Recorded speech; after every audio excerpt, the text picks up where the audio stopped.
నమస్తే ఫ్రెండ్స్, నా పేరు మిల్కిజేద గాంధీ. ఇంజనీరింగ్ అంటే కొంతమందికి ఒక డ్రీమ్ కోర్సు, మరి కొంతమందికి కెరీర్ నిర్ణయంలో ఒక కన్ఫ్యూజన్. ఇంజనీరింగ్ విద్యను ఈ 2025లో చేయవచ్చా, దీనికి భవిష్యత్తులో మంచి అవకాశాలు ఉన్నాయా లేదా అనే ప్రశ్నలు మీ మైండ్ లోకి వస్తున్నాయా? అయితే ఈ వీడియోని చివరి వరకు చూడండి. సో ఈ రోజు మనం ఇంజనీరింగ్ కోర్సుల యొక్క పరిస్థితి ఎలా ఉంది, ఫ్యూచర్ లో ఈ కోర్సులకి డిమాండ్ ఉందా లేదా, మరియు స్టూడెంట్స్ తీసుకోవాల్సిన డెసిషన్స్ గురించి ఈ వీడియోలో మాట్లాడుకుందాం. ఇంజనీరింగ్ కోర్సుల యొక్క ప్రస్తుత పరిస్థితి ఎలా ఉందంటే, ప్రపంచవ్యాప్తంగా ఇంజనీరింగ్ కోర్సులకు ఒక మంచి డిమాండ్ కొనసాగుతూనే ఉంది. ప్రత్యేకంగా మన దేశంలో ప్రతి సంవత్సరం లక్షలాది మంది స్టూడెంట్స్ ఇంజనీరింగ్ కోర్సులు చేస్తూనే ఉన్నారు. కానీ కొన్ని కోర్సులకు డిమాండ్ తగ్గిపోతున్నది. ఎందుకంటే కొత్త టెక్నాలజీలు రావడం, మార్కెట్ అవసరాలు మారడం అంటే కొన్ని పరిణామాలు చోటు చేసుకున్నాయి. సో కాబట్టి ఈ 2025 నుంచి విద్యా విధానంలో కూడా మార్పులు జరగచ్చు. అడ్వాన్స్డ్ టెక్నాలజీల డెవలప్మెంట్, ఆటోమేషన్ పెరగడం మరియు డిజిటల్ ట్రాన్స్ఫర్మేషన్ కారణంగా కొన్ని కోర్సులకు డిమాండ్ పెరుగుతోంది. ముఖ్యంగా computer science, data science, mechanics మరియు సైబర్ సెక్యూరిటీ వంటి కోర్సులకు మరి కాస్త డిమాండ్ పెరుగుతోంది. అయితే 2025లో ఎక్కువ డిమాండ్ ఉన్న ఇంజనీరింగ్ కోర్సులు ఏంటంటే,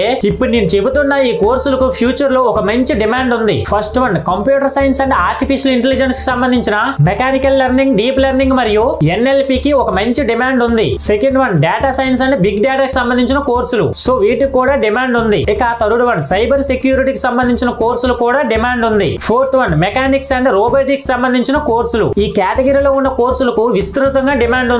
ఇక fifth one, biotechnology and bio informatics సంబంధించిన కోర్సులు కూడా డిమాండ్ ఉంది. అయితే ఈ 2025 లో ఇంజనీరింగ్ కోర్సులను ఎలా చూస్ చేసుకోవాలంటే కొన్ని కీ పాయింట్స్ చెప్తాను, దాన్ని బట్టి చూస్ చేసుకోండి. ఫస్ట్ వన్, ప్రీవియస్లీ నేను చెప్పినట్లుగా ఫ్యూచర్ లో డిమాండ్ ఉన్న కోర్సును చూస్ చేసుకోండి. ఇక సెకండ్ వన్, ఫ్యాషన్ మరియు ఇంట్రెస్ట్, అంటే మీకు దేని మీద ఇంట్రెస్ట్ ఉందో దాన్ని తెలుసుకుని ఆ కోర్సును చూస్ చేసుకోండి. ఇక third one, internship and practical experience, అంటే మీరు చదువుతుండగానే మరొక వైపు ఆ చదువుకు సంబంధించిన ప్రాక్టికల్ ఎక్స్పీరియన్స్ కూడా పొందండి. ఇక fourth one, certifications and other courses, అంటే టెక్నాలజీ మారుతున్న కొద్దీ ఎక్స్ట్రా కోర్సులు చేయడం వల్ల మనకు జాబ్ ఆఫర్స్ ఎక్కువగా ఉంటాయి. ఇక ఫైనల్ గా ఫిఫ్త్ వన్, లేటెస్ట్ గా వచ్చినటువంటి టెక్నాలజీతో అప్డేట్ అవ్వాలి. ఇక ఈ 2025లో ఇంజనీరింగ్ జాబ్ ఆఫర్స్ ఎలా ఉంటాయంటే, ప్రస్తుతం ఉన్నటువంటి మార్కెట్ ట్రెండ్ ని పరిశీలిస్తే గనక కొన్ని కేటగిరీస్ లో ఇంజనీర్స్ కి ఎక్కువ డిమాండ్ ఉందని అంచనా వేయవచ్చు. అందులో ముఖ్యంగా ఉన్నవి ఏంటంటే, first one, software and IT రంగం, అంటే క్లౌడ్ కంప్యూటింగ్, డేటా అనలిటిక్స్ మరియు సైబర్ సెక్యూరిటీ మీద ఎక్కువ జాబ్ ఆఫర్స్ ఉన్నాయి. ఇక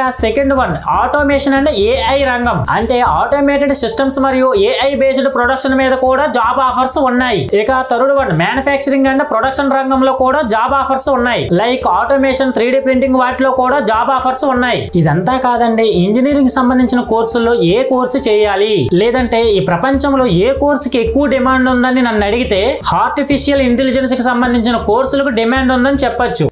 I'm studying AIDS. AIDS? Yeah. What is AIDS, da? Artificial Intelligence and Data Science. Is that a new course? Yeah, it's a new course. Like it has been included this year only. What is this new stream? What does Like it do? it's basically about data science, like analyzing all the data stuff that is going on like in this entire world.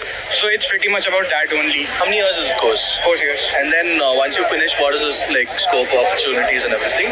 That depends, no, how you study and So you tell me now, what do you think? I am expecting a 1 CR package. I will somebody pay you 1 CR? Because of my skills, no. Which company do you think you will be in? I think Apple, Microsoft, Google, any of these. What do you guys do? I'm a second year artificial intelligence and data science engineering student.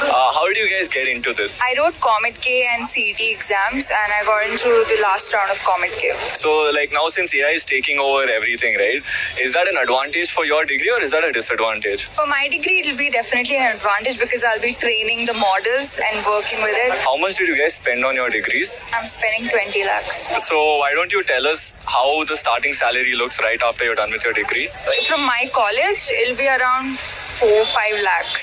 So దీనికి మించిన demand ఉన్న course ఈ ప్రపంచంలోనే లేదని చెప్పాలి. So మీకు అర్థమైంది అనుకుంటా. సో దయచేసి బీటెక్ స్టూడెంట్స్ కోడింగ్ సంబంధించిన కోర్సులు చేయమాకండి, ఎందుకంటే ఈ పనిని చాలా ఈజీగా ఆర్టిఫిషియల్ ఇంటెలిజెన్స్ చేసేస్తుంది. సో కాబట్టి ఆర్టిఫిషియల్ ఇంటెలిజెన్స్ కి సంబంధించిన కోర్సులు చేయండి. ఇన్ కేసు మీకు ఏమైనా డౌట్స్ ఉంటే కామెంట్ ద్వారా అడగండి. సో మరిన్ని ఎలాంటి ఎడ్యుకేషనల్ ఇంట్రెస్టింగ్ వీడియోస్ కోసం మా ఛానల్ ని సబ్స్క్రైబ్ చేయడం మర్చిపోవద్దు. సో నెక్స్ట్ వీడియోలో మళ్ళీ కలుద్దాం. అందరికీ బాయ్.